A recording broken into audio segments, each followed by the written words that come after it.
별빛이 고요히 내려앉은 밤, 별꽃 낭독이 속삭입니다.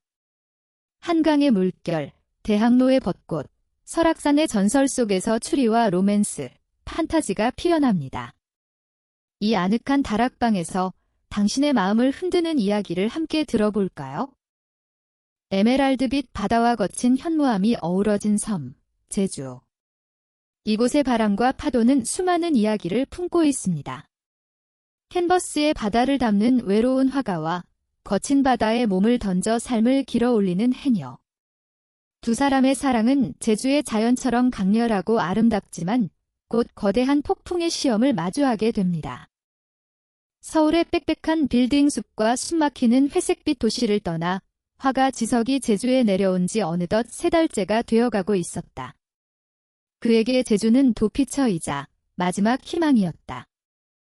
한때는 촉망받는 작가로 불렸지만 상업적인 성공에 대한 압박과 창작의 고통 속에서 그는 자신의 색을 완전히 잃어버렸다. 그의 붓은 더 이상 움직이지 않았고 텅 빈 캔버스는 그의 공허한 내면을 비추는 거울과도 같았다. 결국 그는 모든 것을 뒤로 한 채 무작정 제주행 비행기에 몸을 실었다. 그는 제주의 번화한 관광지가 아닌 관광객의 발길이 거의 닿지 않는 서쪽의 작은 해안 마을에 낡은 돌담집을 얻었다. 그리고 매일같이 똑같은 시간에 똑같은 장소로 향했다. 마을 끝자락, 거친 현무암 절벽 위에 이제를 세우고 하루 종일 바다를 그리는 것이 그의 유일한 일과였다. 제주의 바다는 단 한순간도 같은 모습을 보여주지 않았다. 어떤 날은 햇살을 받아 에메랄드빛으로 찬란하게 빛났고 어떤 날은 금방이라도 세상을 삼킬 듯 짙은 남색으로 성을 냈다. 잔잔한 파도 소리는 부드러운 속삭임 같았고 절벽에 부딪혀 부서지는 거친 파도는 분노의 포효와도 같았다. 지석은 그런 바다의 모든 표정을, 모든 감정을 자신의 캔버스에 담아내려 애썼다. 하지만 그의 그림에는 늘 무언가 빠져있는 듯한 공허함이 감돌았다. 아름답지만 생명력이 없는 그저 잘 그린 풍경화일 뿐이었다. 그의 그림에는 여전히 그가 그토록 벗어나고 싶어 했던 도시의 외로움이 짙게 배어 있었다. 그날도 지석은 여느 때와 같이 절벽 위에 앉아 수평선을 바라보며 붓을 움직이고 있었다. 바람은 시원했고 멀리서 들려오는 갈매기 소리는 평화로웠다. 한참 그림에 몰두하고 있던 그의 시선에 문득 바다 한가운데서 움직이는 작은 점 하나가 들어왔다. 처음에는 그저 바위에 부딪히는 파도의 흰 포말인 줄로만 알았다. 하지만 그 점은 일정한 간격을 두고 물 위로 떠올랐다가 다시 사라지기를 반복했다. 해녀였다. 지석은 붓을 내려놓고 그 모습을 가만히 지켜보았다. 제주의 해녀. 책이나 텔레비전에서만 보았던 이제는 살아있는 전설이 되어가는 존재. 그녀는 아주 능숙하게 마치 바다가 자신의 집 앞마당이라도 되는 듯 거친 물살을 가르며 움직였다. 한참의 물질이 끝나고 마침내 그녀가 물 밖으로 모습을 드러냈다. 검은 잠수복 위로 하얀 물거품이 부서져 내렸고 그녀는 호우이 하는 특유의 숨비 소리를 내며 가쁜 숨을 몰아쉬었다.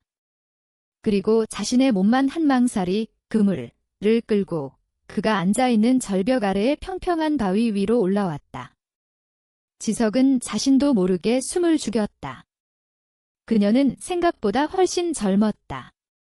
20서너 살이나 되었을까?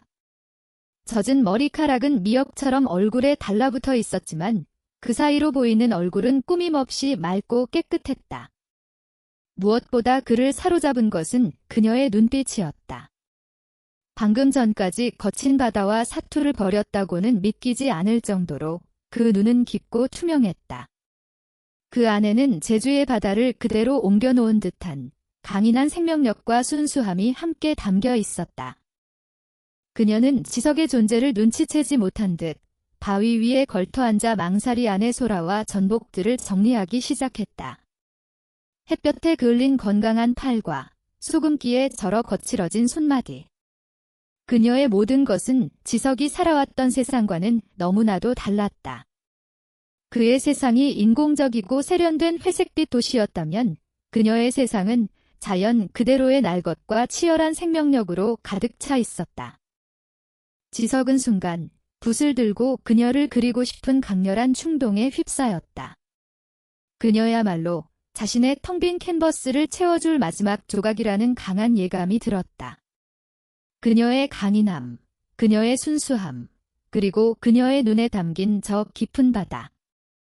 그것이야말로 자신이 그토록 찾아 헤매던 그림의 영혼이었다. 그는 자신도 모르게 이제를 들고 그녀가 있는 바위 쪽으로 천천히 걸어 내려갔다. 그의 발소리에 그녀가 고개를 번쩍 들었다. 낯선 남자의 등장에 그녀의 눈에는 경계심이 가득했다. 지석은 혹시라도 그녀가 도망이라도 갈까봐 적당한 거리에서 걸음을 멈추고 서툴게 입을 열었다. 저 안녕하세요? 혹시 제가 방해를 했나요? 그의 어색한 인사에 그녀는 경계심을 풀지 않은 채 짧게 대답했다. 누구신데요? 아, 저는 그림을 그리는 사람입니다. 저 위에서 바다를 그리다가 우연히 보게 되었습니다.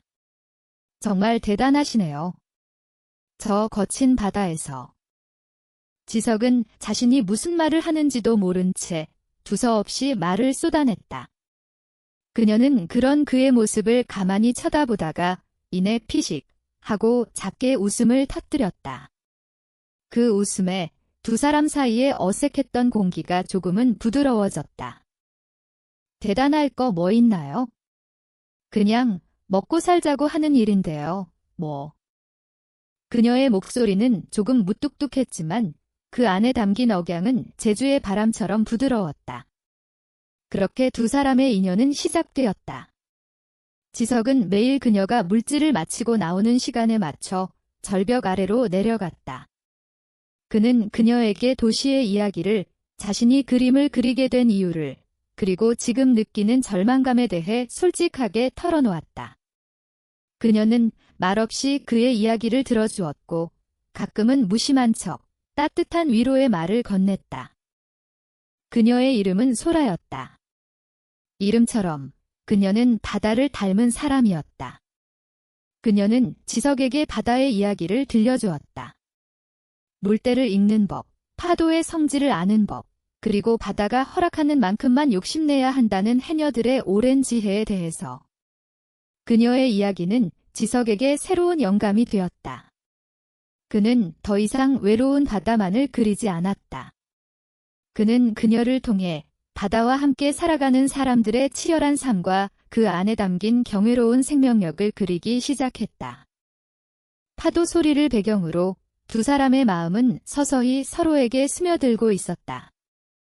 지석은 소라에게서 잃어버렸던 삶의 열정과 그림의 영혼을 되찾았고, 소라는 지석에게서 평생 처음 느껴보는 낯선 설렘과 두근거림을 느끼고 있었다.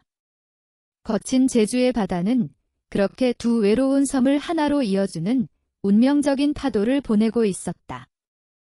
지석과 소라의 만남은 잦아졌고 그들의 감정은 제주의 여름 햇살처럼 나날이 뜨거워졌다. 지석은 더 이상 절벽 위에서 홀로 바다를 그리지 않았다. 그의 이젤은 이제 언제나 소라가 물질을 마치고 나오는 해안가의 바위 옆에 세워졌다. 그는 소라가 건네주는 쌉쌀한 멍게를 안주 삼아 막걸리를 마시기도 하고 그녀가 들려주는 바닷속 신비로운 이야기에 귀를 기울이기도 했다. 그의 캔버스에는 이제 더 이상 외로움의 흔적이 남아있지 않았다. 대신 햇볕에 그을린 소라의 건강한 미소와 그녀의 눈동자에 담긴 에메랄드빛 바다가 가득 채워지고 있었다. 어느 날 오후, 지석은 소라에게 아주 조심스럽게 그리고 진지하게 부탁했다. 소라 씨, 내가 당신을 그려도 될까요? 그의 갑작스러운 제안에 소라는 당황한 듯 얼굴을 붉혔다. 저를요. 그림 같은 건 예쁜 사람들이나 그리는 거 아닌가요? 저는 그냥 바닷일 하는 까만 해녀일 뿐인데. 그녀는 쑥스러운 듯 손사래를 쳤지만 싫지 않은 기색이었다. 지석은 그녀의 손을 부드럽게 잡으며 말했다. 나에게는 소라 씨가 이 세상 그 어떤 모델보다 아름다워요. 당신의 얼굴에는 제주의 바람과 파도, 그리고 태양이 모두 담겨 있어요. 내가 그리고 싶은 것은 바로 그런 살아있는 아름다움이에요.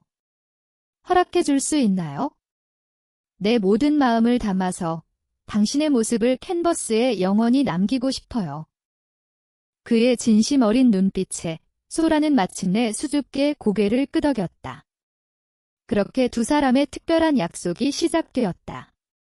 지석은 그녀의 초상화를 그리기 시작했고 소라는 그의 유일한 모델이 되어주었다. 그녀는 물질을 마치고 나면 늘 같은 자리에 바위에 앉아 지석을 위해 포즈를 취해주었다. 처음에는 어색해했지만 자신을 바라보는 지석의 따뜻하고 진지한 눈빛에 그녀는 점점 더 자연스럽게 자신의 모습을 드러냈다. 지석의 붓끝에서 소라는 제주의 바다와 하나가 된 여신처럼 강인하고 아름다운 모습으로 다시 태어나고 있었다. 두 사람의 사랑이 깊어질수록 시간은 더없이 평화롭게 흘러가는 듯 했다. 하지만 제주의 자연은 인간의 사랑이 마냥 평온하게 이어지는 것을 시기라도 하듯 아주 조금씩 그러나 분명하게 변덕을 부리기 시작했다. 며칠 전까지만 해도 잔잔한 호수 같았던 바다는 이제 눈에 띄게 거칠어져 있었다. 하얗게 부서지는 파도의 포말이 점점 더 높아졌고 바람에서는 축축한 소금기뿐만 아니라 서늘하고 날카로운 기운이 묻어나기 시작했다. 하늘 역시 마찬가지였다. 맑고 푸르던 하늘에는 언제부터인가 잿빛 구름이 끼기 시작하더니 이제는 제법 두꺼운 먹구름이 되어 수평선 너머에서부터 서서히 몰려오고 있었다. 멀리서 들려오던 갈매기들의 끼룩거리는 소리도 이제는 어딘가 모르게 불안하고 날카롭게 변해 있었다. 지석은 변화하는 자연의 모습에 막연한 불안감을 느꼈다. 하지만 소라는 대수롭지 않게 말했다. 괜찮아요. 제주의 날씨는 원래 변덕이 심해요. 이맘때쯤이면 을에 있는 일인걸요. 그녀는 여전히 매일같이 바다로 향했다. 파도가 조금 높아졌을 뿐 그녀에게 바다는 여전히 삶의 터전이자 극복의 대상이었다. 하지만 그녀와 평생을 함께 해온 마을의 나이든 선배 해녀, 복자 할머니의 생각은 달랐다. 어느 날 저녁, 지석과 함께 마을길을 걷던 소라의 앞에 복자 할머니가 심각한 표정으로 나타났다. 그녀는 지팡이에 의지한 채 주름진 눈으로 먹구름이 몰려오는 바다 쪽을 한참 동안 바라보더니 소라를 향해 단호하게 말했다. 소라야, 내일부턴 바다에 나가지 말아라. 네. 할머니, 왜요? 아직 물때도 괜찮은데요. 소라가 의아하다는 듯 물었다. 복자 할머니는 혀를 차며 말했다. 이 미련한 거사. 저 바람 냄새도 못 맡느냐? 이건 그냥 심술궂은 파도가 아니야? 아주 지독한 놈이 큰 태풍이 오고 있는 게야. 내 평생의 경험이 그리 말하고 있어? 내일 바다에 나갔다가는 용왕님도 못 말린다. 그녀의 목소리에는 거스를 수 없는 무게가 실려 있었다. 하지만 소라는 쉽게 고개를 끄덕일 수가 없었다. 그녀에게는 아픈 어머니와 어린 동생들이 있었다. 그녀가 하루 물질을 쉬면 가족들의 생계가 곧바로 위협을 받았다. 그래도 할머니, 내일 하루만 더. 안 된다. 복자 할머니가 버럭 소리를 질렀다.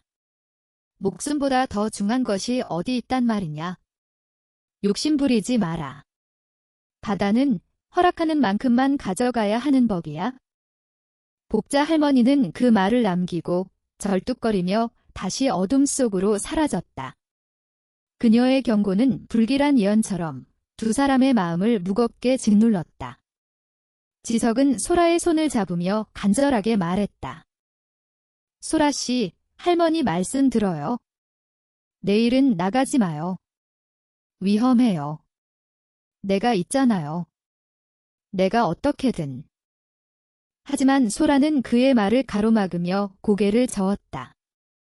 그녀의 눈빛은 그 어느 때보다 단호했다. 아니요. 지석 씨 마음은 고맙지만 이건 내 몫이에요.